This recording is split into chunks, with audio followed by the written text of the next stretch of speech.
மீண்டும் உங்களை சந்திப்பதில் மிக்க மகிழ்ச்சி. நான் உங்கள் ஜோதிடர் எடப்பாடி கும்பம் சக்திவேல்.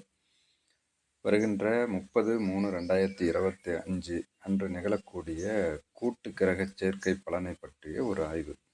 கிட்டத்தட்ட 6 கிரகங்கள் மீனராசியில் ஒன்றாக கூடி மீனம், ரிஷபம், மேசம், மிதுனம் இந்த 4 வீட்டில் 4 கட்டத்துக்குள்ள எல்லா கிரகங்களும் ஒரே நேர்கோட்டில் இருக்கும். அது சமயமாக டிவியில் கூட நிறையா நியூஸ் பார்த்துருப்பீங்க.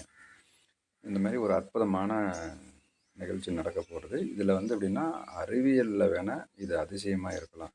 ஆனால் அன்று பிறக்கிற குழந்தைகளுக்கு, குறிப்பாக தனுசு லக்கணம், மிதுன லக்கணத்தில் பிறக்கிற குழந்தைகளுக்கு சில பாதிப்புகள் இருக்கும். அது இந்த வீடியோ கடைசியில் விரிவான விளக்கமாக உங்களுக்கு தரேன். அதுக்கு முன்னாடி உலகில் ரீதியாக இது எப்படி இருக்கும் அப்படிங்கிறத பற்றி பார்த்துருவோம்.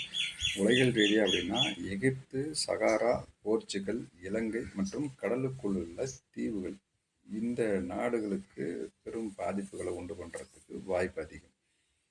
அது பொருளாதார ரீதியாக இருக்கலாம், வறுமையினுடைய காரணத்தினால இருக்கலாம், இல்லை அங்கே ஏதாவது இயற்கை பேரிடர்கள், யுத்தம் நடைபெறது, இந்த மாதிரி பேசும்படியான நிகழ்வுகள் இந்த நாடுகளுக்கு ஏற்பட வாய்ப்பு அதிகம் இருக்கும். அதை தவிர மற்ற ஏற்கனவே பிறந்து வாழ்ந்து கொண்டிருக்கிற மக்களுக்கு, அவர்கள் பிறந்தபோது கன்னி, மீனம், ரிஷபம், கடகம், விருச்சிகம் இந்த ராசிகளில் அதிக கிரகங்கள்னால் 3க்கும் மேற்பட்ட கிரகங்கள் கூட அதிக கிரகம்னு எடுத்துக்கலாம். அதிக கிரகங்கள் இருந்தால் இந்த கிரக சேர்க்கை அதுக்கு பாதிப்பை அதிகப்படுத்த வைக்கும். குறிப்பாக அதில் செவ்வாய், சனி, ராகு, கேது, சூரியன் இந்த 4 கிரகம், இது எல்லாமே யுத்த கிரகம் அப்படிம்போம். இந்த யுத்த கிரகங்கள் இந்தந்த வீடுகளில் இருக்குது அப்படின்னா அவர்களுக்கு இந்த கிரக சேர்க்கை, இன்றைக்கி நடக்கக்கூடிய இந்த கிரக சேர்க்கை பாதிப்புகள் அதிகம் தரக்கூடிய வாய்ப்பு தரும். அதுலேயும் குறிப்பாக அவங்க இந்த கிரக சேர்க்கை இருந்து அவங்களுக்கு 6, 8, 10, 12 இந்த மாதிரி கிரக திசைகள் அல்லது புத்திகள் நடைபெறுது அப்படின்னா அவங்களுக்கு தான் மிக மிக அதிகமான பாதிப்புகள் உண்டு பண்ணுறதுக்கு சான்சஸ் அதிகம். அது பாதிப்புகள் அப்படின்னா ஒரே வரியில் சொல்லிவிட முடியாது.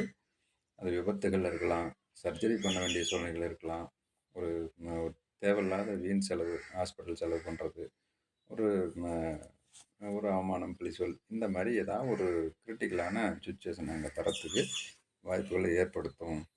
இதில் எல்லா கிரகம் சேர்ந்து பார்க்கறது அப்படிங்கிறது கன்னி வீட்டையும் சேர்ந்து பார்க்கும். அப்போ கன்னியில் இருக்கிறவங்களுக்கும் மீனத்தில் அதிக கிரக சேர்க்கை இருக்கிறவங்களுக்கும் 2 பேர்த்துக்கும் அதிகமான ஒரு பாதிப்பு ஒன்று பண்ணால் அந்த மாதிரி ஜாதக அமைப்பு இருக்கிறவங்க கொஞ்சம் கவனமாக இருக்கணும்.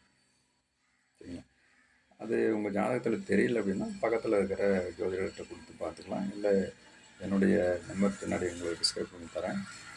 ஜோதிட ஆய்வுக்கு வேணும், நீங்கள் ஜோதிடம் பார்க்கணும் அப்படின்னா என்னுடைய நம்பரை தொடர்பு கொண்டு அப்பாயின்மெண்ட் வாங்கி பார்த்துக்கலாம். இதில் சுப நிகழ்வுகளே இல்லை. நீங்கள் சொல்கிறது எல்லாமே அசுப நிகழ்வு தான் இருக்குது. சுப நிகழ்வுகளே எதுவும் இல்லையா அப்படின்னா கட்டாயம் இருக்குது, இல்லாமலாம் இல்லை.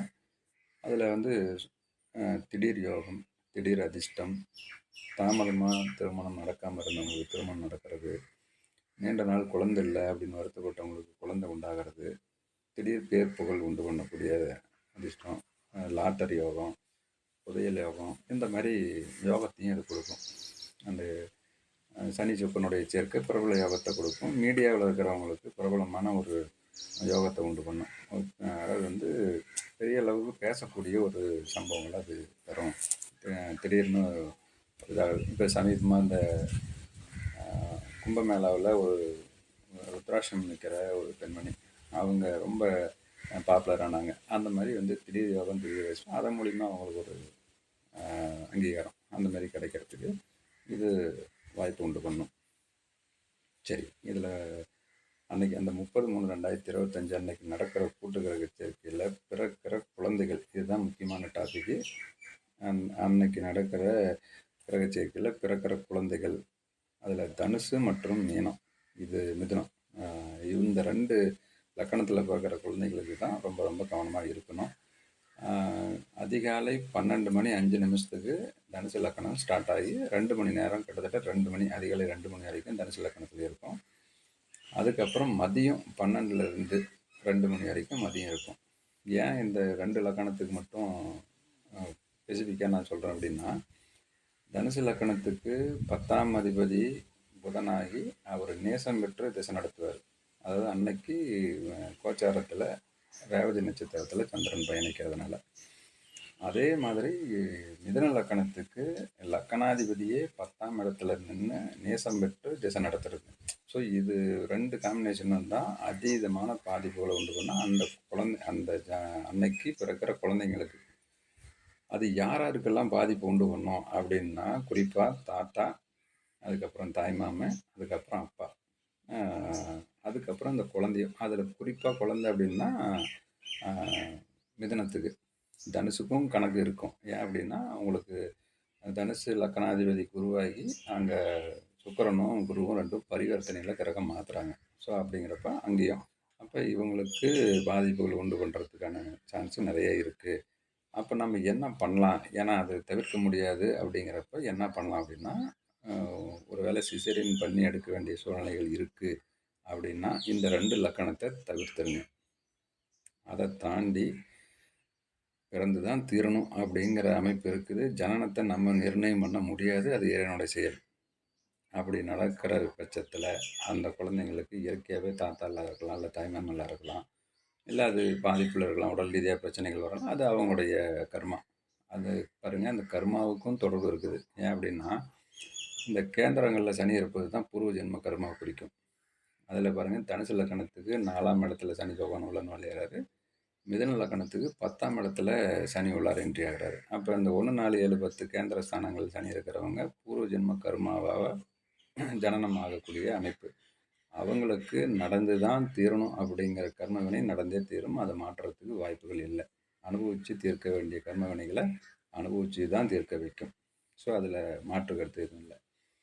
அப்போ மற்ற நபர்கள் அதில் தவிர்க்கிறதுக்கு வாய்ப்பு, அந்த 2 லக்கணத்தையும் தவிர்த்து மற்ற லக்கணங்களில் பிறக்கிறதுக்கான வாய்ப்புகள் இருந்தால் நம்ம பார்த்துக்கலாம். அந்த குறிப்பாக அந்த தாய்மார்களுக்கு நம்ம சொல்லக்கூடிய ஒரு செய்தியாக இருக்குது. இதில் வந்து நம்ம கவனம் அப்படின்னா, அன்னைக்கு ஜனனம் ஆகக்கூடிய சூழ்நிலைகள் உங்கள் ரிலேஷனில் இருக்கலாம், இல்லை உங்கள் குடும்பத்தில் யாருக்காக இருக்கலாம். அந்த மாதிரி குழந்தை பிறப்பு சம்பவம் நடைபெற போகுது அப்படின்னா அவங்களுக்கு நீங்கள் தெரியப்படுத்தலாம்.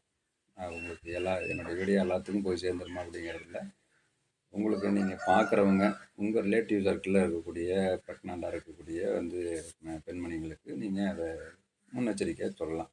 அந்த 2 லக்கணத்தையும் தவிர்த்து மற்ற இதில் பண்ணுங்க அப்படின்ட்டு. ஓகே, அது நன்றி. இது வரைக்கும் வீடியோ பார்த்தவங்களுக்கு நன்றி. மீண்டும் ஒரு அற்புதமான பதிவில் சந்திப்போம். நன்றி, வணக்கம்.